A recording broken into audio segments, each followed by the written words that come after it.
Hello students, तो class 11th के set theory अर्थात समुच्चय सिद्धांत चैप्टर में आपका स्वागत है। तो इस वीडियो को देखने से पहले आप सेट थ्योरी के पार्ट 1 पार्ट 2 को अवश्य देख लें, ठीक है, तभी ये समझ में आएगा। और ये चैप्टर आपके एनडीए, जी मेंस और डिफेंस एयरफोर्स के लिए महत्वपूर्ण होने वाला है, ठीक है। तो वीडियो को पूरा देखिए तथा इसको अधिक से अधिक लाइक और शेयर कीजिएगा, ठीक है। तो बात करते हैं हम समुच्चय सिद्धांत।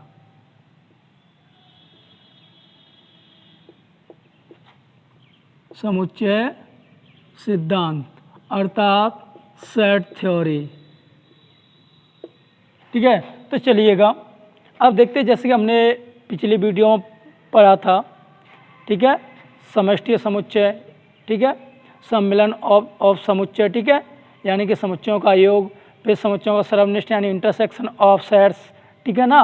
फिर पढ़ा था सिमेट्रिक ऑफ सेट्स यानी कि समुच्चयों का सम्मित अंतर, ठीक है, तो symmetric difference of two sets. अब इससे आगे पढ़ते हैं हम पूरक समुच्चय।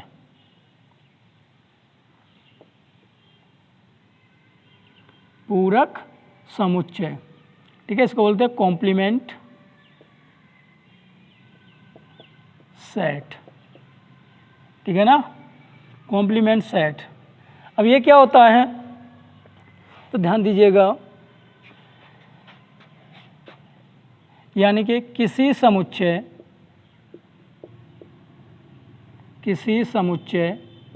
ए को समष्टि समुच्चय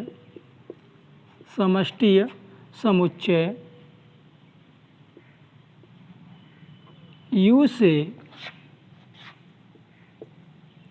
घटाने पर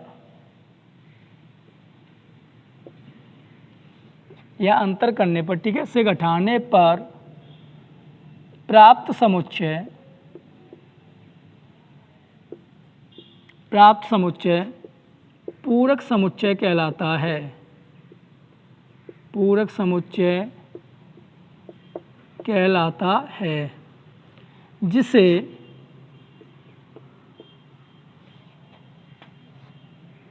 ए डैश या ए सी से प्रदर्शित करते हैं,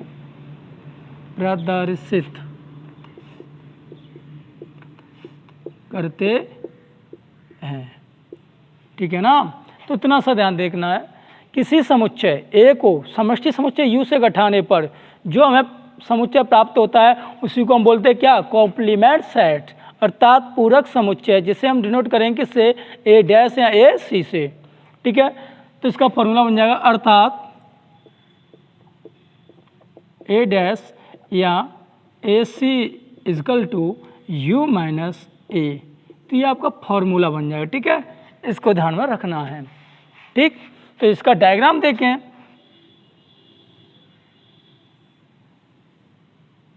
तो पिछली वीडियो मैंने वेन आरेख सिखाया था, ये एक वेन आरेख है, यानी दिए गए समुच्चयों के संबंधों को ज्यामितीय विधि से रूप में प्रदर्शित करना है, क्या कहलाता है, वेन आरेख कहलाता है, ठीक है। तो ये आपका वेन आरेख है, ये क्या है आपका U, ठीक है, इसमें कोई समुच्चय ये क्या है, A। अब A है और ये आपका समष्टि समुच्चय था, तो इसमें ये जो पार्ट होगा A को छोड़कर, ये जो रिक्त छायांकित भाग है ना, यही कहलाएगा आपका क्या, A डैश, ठीक है, A डैश या A सी, ठीक है, ध्यान रखना है इतना, ये जो छायांकित भाग है, ठीक है। तो ये A डैश को डिनोट करेगा, यानी कि A डैश बराबर हो जाएगा U माइनस A। तो जैसे कि आपने देखा पूरक समुच्चय ए डैश, तो ए डैश पर आपका फॉर्मूला क्या है, U माइनस ए, ठीक है। तो इस तरीके से हम ज्ञात कर सकते हैं। एग्जाम्पल ले लेते हैं एक, जैसे कि ए बराबर दिया हुआ आपको क्या, 1 3 5 7 9, वह U बराबर दिया हुआ आपको 1 2 3 डॉट डॉट डॉट कहाँ तक, 10 तक, ठीक है। तो इस तरीके से हो जाएगा ये। अब वो पूछेगा तब ए डैश क्या होगा, अर्थात ए का कॉम्प्लीमेंट या पूरक समुच्चय क्या होगा, तो ठीक है। तो ए डैश बराबर हम लगाएंगे फॉर्मूला U माइनस ए। तो U कितना है, 1 2 3 4 5 6 7 8 9 10। और इसमें से क्या घटाना है आपको? 1 घटाना है। तो एक की वैल्यू क्या है? 1 3 5 7 9। जब इसे आप ए डैश निकालेंगे तो कॉम्प्लीमेंट सेट्स बचेगा आपका क्या, यानी कि आप क्या ए डैश, तो यू माइनस ए निकाल रहे हैं ना, यूनियन माइनस ए। तो यूनियन में से ए के जितने भी अवयव हैं वो हटा दीजिए, तो वो हमें क्या प्राप्त हो जाएगा? यू माइनस ए। अर्थात दो समुच्चयों का डिफरेंस ज्ञात करना है। तो इसके लिए इससे पहली वाली वीडियो को हमें जरूर देखें, सेट थ्योरी पार्ट 2, उसमें ये अच्छी तरह से डिस्क्राइब किया गया। ठीक है, तो बात करें अब, यानी कि इस समुच्चय में से ये वाला समुच्चय घटाना है। तो देखो इसमें 1 है तो 1 हट जाएगी, इसमें 3 है तो 3 हट जाएगी, क्या बची यहाँ पे? 2। अब यहाँ पे 5 है तो 5 हट जाएगी, क्या बचेगी? 4। अब 6 बचेगी, 7 हट जाएगी, क्या बचेगी? 8। 9 हट जाएगी, क्या बचेगी? 10। ठीक है, यही आपका क्या हो जाएगा? कॉम्प्लीमेंट सेट्स हो जाएगा। तो ठीक है, चलो जल्दी से नोट कर लीजिएगा।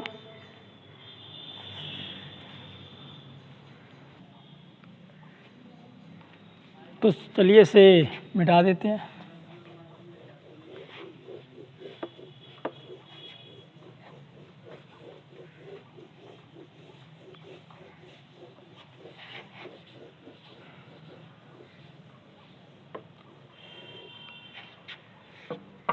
देखिए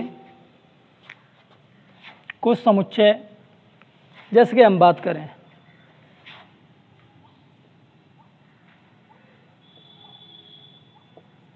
महत्वपूर्ण बिंदु, जो कोई कंपटीशन एग्जाम में बहुत ही ज़्यादा पूछे जाते हैं, हमें याद रहने चाहिए। ठीक है, तो देखिए क्या होते हैं महत्वपूर्ण बिंदु। जैसे कि हम बात करें फैक्ट, आपको दिया हो एप्पल शब्द के अक्षरों का समुच्चय। तो देखिए, तो सेट थ्योरी के पार्ट 1 में हमने आपको समुच्चय लिखने की 2 विधियों के बारे में बताया था। ठीक है, रोस्टर विधि और समुच्चय निर्माण विधि। तो यहाँ पे हम बात करें तो इसे लिखने के लिए देखो, पहले हम बात करेंगे रोस्टर विधि और फिर हम बात करेंगे किसकी? समुच्चय निर्माण विधि। समुच्चय निर्माण विधि तो एक बार रिपीट हो जाते हैं। देखिए ये क्या होता था, रोस्टर विधि क्या आती है आपकी? तो रोस्टर विधि में आप लिखेंगे इसको मझले कोष्ठक के अंदर A, P, L, E। ये हो गया आपका रोस्टर विधि।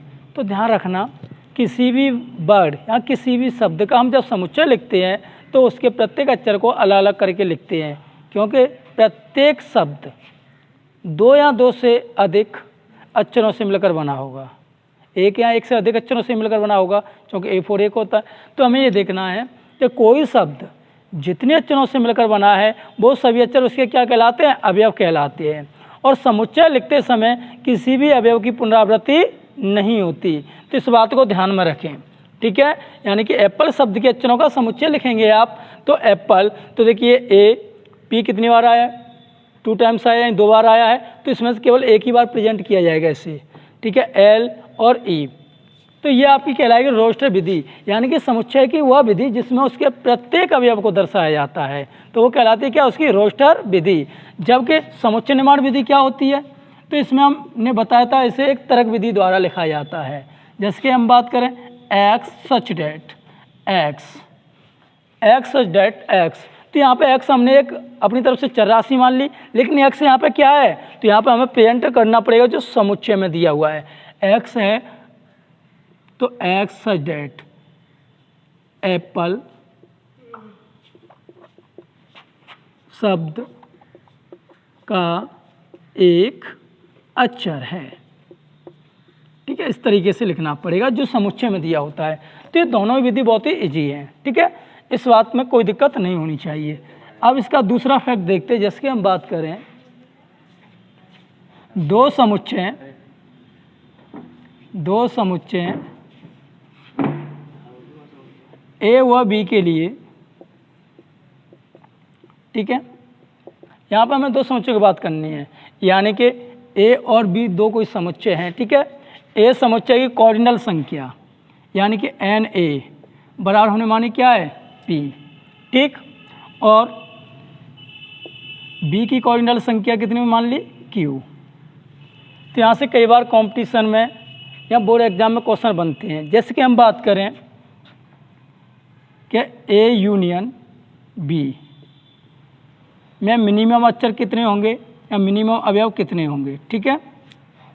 यहाँ से क्वेश्चन पूछा जाता है ए यूनियन बी में मैक्सिमम एलिमेंट्स कितने होंगे, ठीक है। मैक्सिमम ये दो वैल्यू पूछी जाती हैं, तो ध्यान रखना है आप में।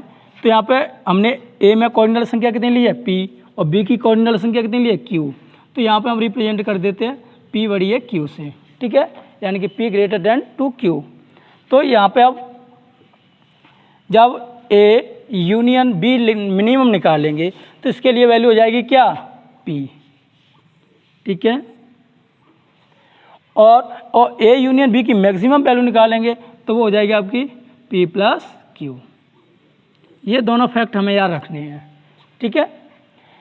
जैसे कि हम बात करें एग्जाम्पल के तौर पर एन ए बराबर दिया हो आपका क्या 5, यानी कि समुच्चय ए में अवयवों की संख्या कितनी है 5 और एन बी में मान लीजिए 3, ठीक है। तब आपसे पूछा जाए N A union B minimum value, यानी कि ए यूनियन बी में, सॉरी यहाँ पे एन और लगा लीजिएगा, कॉर्डिनल संख्या होगी इसकी।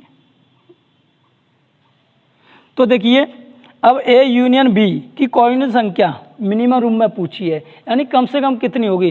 तो आपको पता है यूनियन का मतलब होता है क्या सम्मिलन, यानी ए और बी दोनों के अवयव लिखे जाते हैं। जब मिनिमम वैल्यू पूछी जाएगी तो ये जो 3 अवयव हैं वो किस में आ सकते हैं 5 के अंतर्गत आ सकते हैं, जबकि ये 5 अवयव 3 के अंतर्गत नहीं आ सकते। तो यहाँ पर मिनिमम वैल्यू कितनी रह सकती है कि 5 तो आपको लिखने ही पड़ेंगे, ठीक है। और यहीं पे बात पूछी जाती है आपको या N A union B maximum value. तो अब यहाँ पे क्या करना पड़ेगा, तो आपको यहाँ पर थोड़ी सी थिंकिंग बनानी है कि ए में कोऑर्डिनेट संख्या कितनी है 5 अवयव है और बी में कितनी है 3। तो हो सकता है इस कंडीशन में क्या हो दोनों के अवयव क्या हो अलग अलग हों। तो इसमें यानी 5 एलिमेंट दिए होंगे अवयव तो वो अलग टाइप्स के होंगे और इसमें 3 अवयव दिए होंगे वो अलग टाइप्स के होंगे। जब इसके यूनियन बी में लिखा जाएगा मैक्सिमम वैल्यू तो क्या हो जाएगी 5 इसके लिखे जाएंगे और 3 इसके, तो टोटल कितनी हो जाएगी 5 + 3 अर्थात 8, ठीक है। तो इस तरीके से हम इनकी कोऑर्डिनेट संख्या यूनियन मिनिमम और मैक्सिमम के रूप में फाइंड कर सकते हैं। तो चलिए नोट कर लीजिए, इसे साफ कर देते हैं। अगर नोट नहीं किया तो स्क्रीनशॉट लेकर नोट कर लें, ठीक है। ध्यान रखना यहाँ से एक क्वेश्चन आपके एनडीए में आना ही आना है।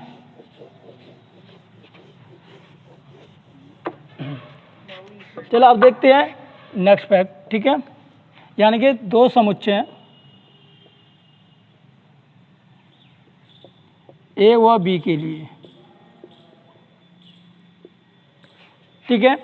यानी कि जैसे कि अभी हमने देखा था यूनियन में, अब आपको देखना है उसी तरह क्या इंटरसेक्शन में। जैसे कि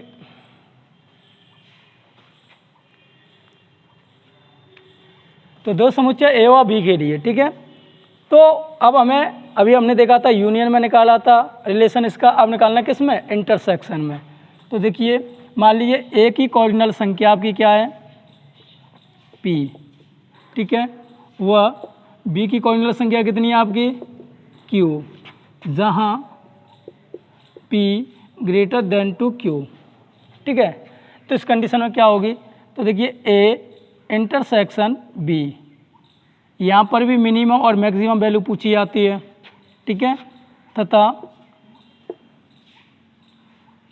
ए intersection B and maximum value. तो आपको ध्यान रखना है ए इंटरसेक्शन बी, तो इसका तात्पर्य क्या है ए और बी दोनों समुच्चयों में उभयनिष्ठ अवयव, ठीक है। तो यहाँ पर देखिए जब इस कंडीशन में हम देखेंगे तो P Q से क्या है बड़ा है। तो जैसे कि हम बात करें कॉमन, तो कॉमन क्या मिल सकता है P तो अधिकतम संख्या है और Q क्या है न्यूनतम, तो दोनों में उभयनिष्ठ भाग कौन सा हो सकता है Q। तो कम से कम यानी कि Q क्या होगा आपका कॉमन भाग हो सकता है अधिकतम। और न्यूनतम की बात करें तो p यानी कि ये बड़ी संख्या है तो इसमें कोई अलग अवयव दिए होंगे और जो q है इसमें अलग अवयव दिए होंगे। जब दोनों के अवयव अलग अलग होंगे तो कम से कम वैनिष्ठ अवयव क्या होंगे? 0। क्या होंगे? 0। तो उस कंडीशन में इसकी संख्या क्या रहेगी? 0। ठीक है, इन दोनों पर एक एग्जाम्पल देख लेते हैं। जैसे कि मान लीजिए NA बराबर दिया आपको क्या? 5। ठीक है, वह NB बराबर दिया आपको 2। अब जैसे कि मान लीजिए A बराबर आपको दे रखा है क्या? 1 2 3 4 5। ठीक है, NB बराबर दिया है आपको क्या? 1 2।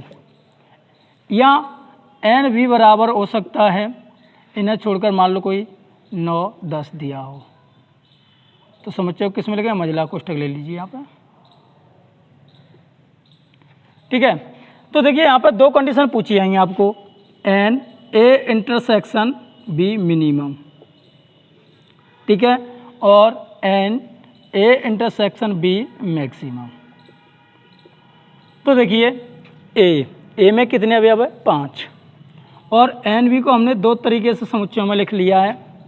एक तो कंडीशन ये भी हो सकती है बी में वही अवयव होंगे जो ए में है, या ऐसा हो सकता है ए का कोई भी अवयव बी में उपस्थित नहीं होगा। तो जब हम बात करें मिनिमम की, तो मिनिमम की स्थिति में क्या हो सकता है? ए और बी में कोई भी उभयनिष्ठ नहीं होगा, तब इसकी कोऑर्डिनल संख्या क्या हो सकती है? मिनिमम 0। अगर हम बात करें मैक्सिमम की, तो देखो अब मैक्सिमम में तो क्या होगा? बी के अवयव किससे लिए गए होंगे? ए से लिए गए होंगे। तो ए में कितने अवयव है आपके?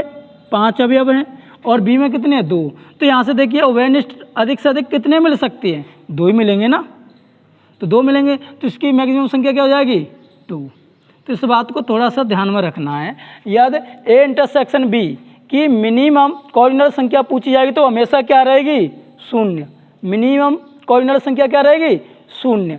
और मैक्सिमम संख्या देखनी है तो दोनों समुच्चयों में जो कोऑर्डिनल संख्या है उसमें से छोटी वाली कोऑर्डिनल संख्या ही क्या होगी आपकी?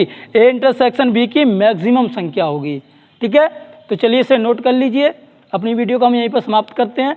आज हमारी वीडियो आपको कैसी लगा हमें कमेंट करके ज़रूर बताएं। ठीक है, अगर आप हमारे चैनल पर पहली बार, चैनल को सब्सक्राइब कीजिए तथा बेल आइकन की घंटी को दबा दीजिए, जिससे आने वाली वीडियो का नोटिफिकेशन सबसे पहले आपको मिले।